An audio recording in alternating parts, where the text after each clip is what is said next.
This is Energize Radio. Energize Radio. Your direct introduction to amazing radio people who do what you do and win. Advice, ideas, strategies to help you help your clients and grow your career. Energize Radio. Let's get energized. Here's John Cole.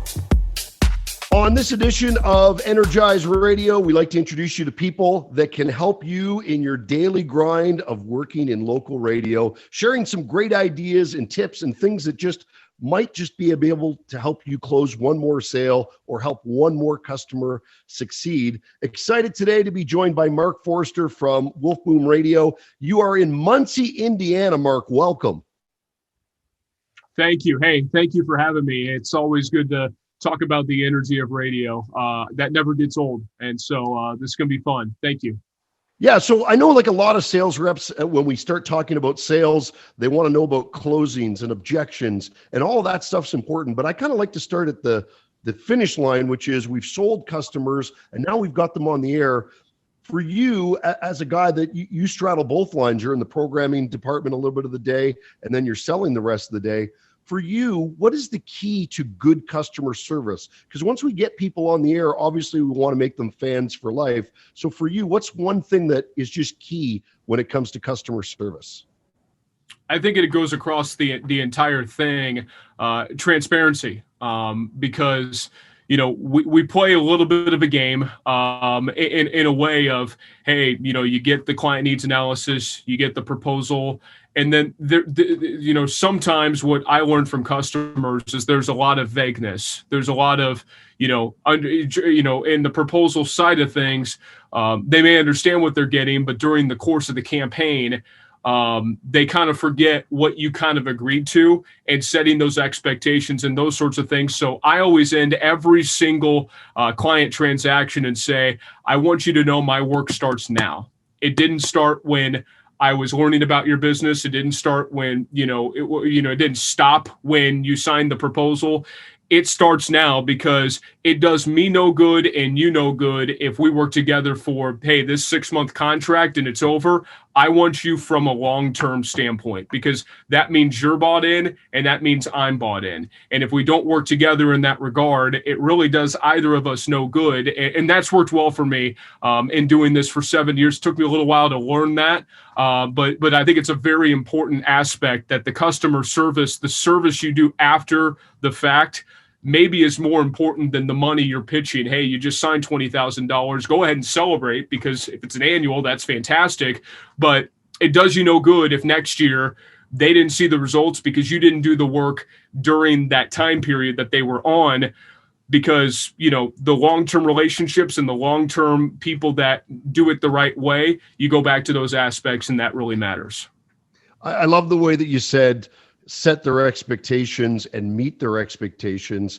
And that's a very important part to me too, where I like to talk to my customers all the time because you're right. That dance you do in selling is exciting for both parties. They're excited to join the radio station and hear their commercials. But if you're not following up and checking in and making sure we're meeting expectations, I think renewals become a lot more tough. So that's an excellent observation when it comes to customer service. Now, you talked about the needs analysis and doing presentations. Over my time in radio, I know that some reps, especially those that are new, sometimes when they're doing a customer needs analysis, they feel that questions they might have to ask might invade the privacy of the business owner. Like they're afraid to ask them a lot of tough questions about their business because they don't want to cross a line. For you, what are the good questions that you love to ask your customers? I might be just a tad different from a person that just does the sales aspect because I look at it as an interview. So I do interviews every day for my sports radio show. So for me, I just want to make it very conversational because oftentimes if you have a structure that you have a list of 5 or 6 or 7 questions in a 15, 20-minute time period, you can miss a lot based on what they said in previous questions that could lead you down the road of digging a little bit deeper rather than just the surface level stuff. So I just try to be myself and interview like I always interview, with the microphone. And it's interesting. A lot of times the key to the campaign comes from an answer to the question that may not have been the direct question you asked. There was something they said that was really, really interesting. And if you just say, hey, you said this, can you tell me more about that? It's not even like, hey, what's your budget? Hey, who's your demo? Hey, how far do you want to reach? It's more so listening to the way they answer things in the moment of just setting the scene. My favorite one is just getting them comfortable. Every business owner likes to talk about their company. It's the first question you should ask, and just say, hey, how'd you get into this? What are you seeing now? Just give me a big overview of where you stand right now.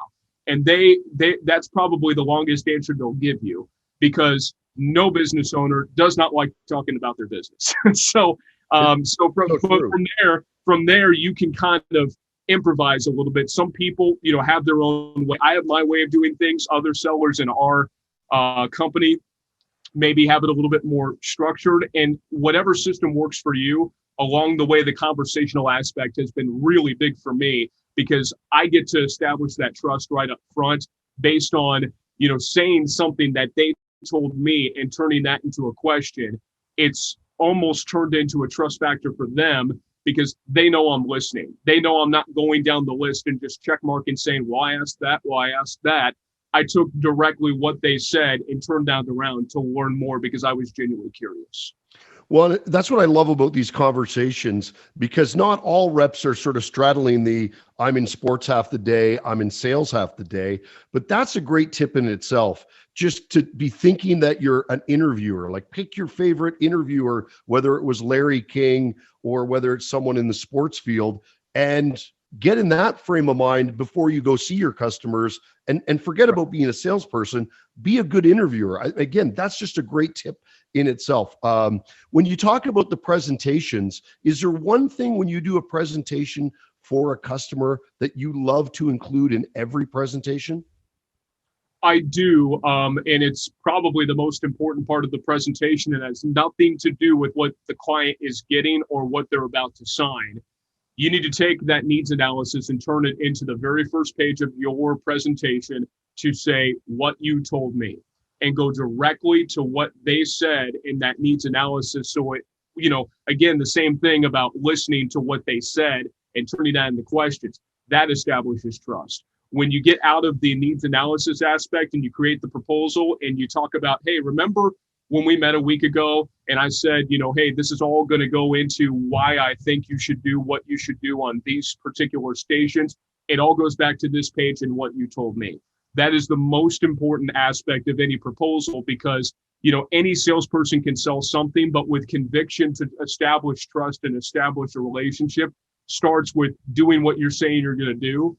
And if you're in that needs analysis and you can attribute what they said to you and why you're telling them what schedule they should do and how it's going to be effective based on their needs, you take yourself to a totally different level, and you're no longer a salesperson. You're an extension of their business. And that's proven true in a lot of ways. Yeah. And I think even just how you phrase that, like, here's what you told me, just that page also sets the conversation that you're talking about their business, not necessarily your radio stations. And even in some of that stuff where you go over it, that gives the opportunity for the client to say, yeah, you have that right, Mark, but I actually thought of something after you left. I want to add this in. And anytime I think you can be encouraging conversation with customers, as you pointed out, I think it's just going to strengthen your trust, your relationship, and the transparency of what you're trying to accomplish. When it comes to actually closing, because closing is one of the big areas for any sales, whether it's radio or selling cars or insurance, any salespeople, you go pick up a book at the bookstore, there's a gazillion of them about closing the sales. And a lot of times reps, when they fail, like I remember when I was a young rep, I used to do these great presentations. And one day I was driving away from a car dealer and I thought, wow, that guy was eating up everything I said. And I just thought, I never asked him to buy. I just drove away and said, I'll call you tomorrow. And I should have just said, hey, are we starting? So for you, when it comes to closing the sale, getting the sign on the line that is dotted, as the cliche says, what's your advice for reps when it comes to closing? You almost got to read the personality in a way. The personality can dictate a lot of what you do and what you don't do.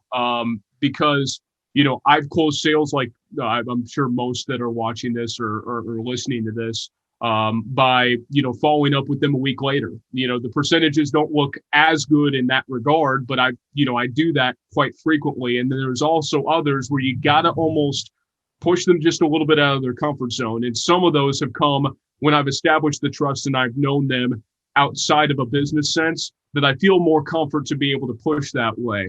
But typically when I turn to the investment page, I say, do you have any questions? And let them talk, but don't stop it there to where they can tell you, hey, I'm going to think about it. I'll get back with you in a week. So two things a lot of people make mistake on. They don't dig deeper. Why do you need to think about it? Because you agreed at every single page along the way that I was on the right track. Hey, this schedule looks good. Hey, this, that, whatever.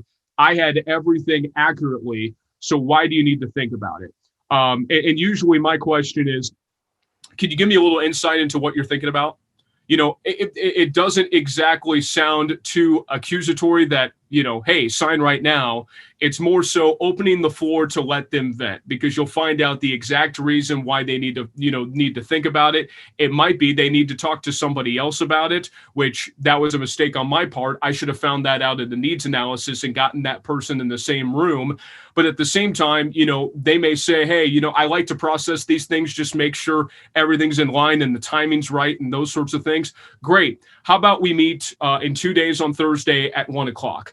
If you don't set that next meeting, if they really do need to think about it and it's just I'll call you next week, more often than not, that's going to fall through the cracks. So I'm not as high pressure closing as a lot of people might be. Now, the people I have trust with, I feel the need to push a little bit more.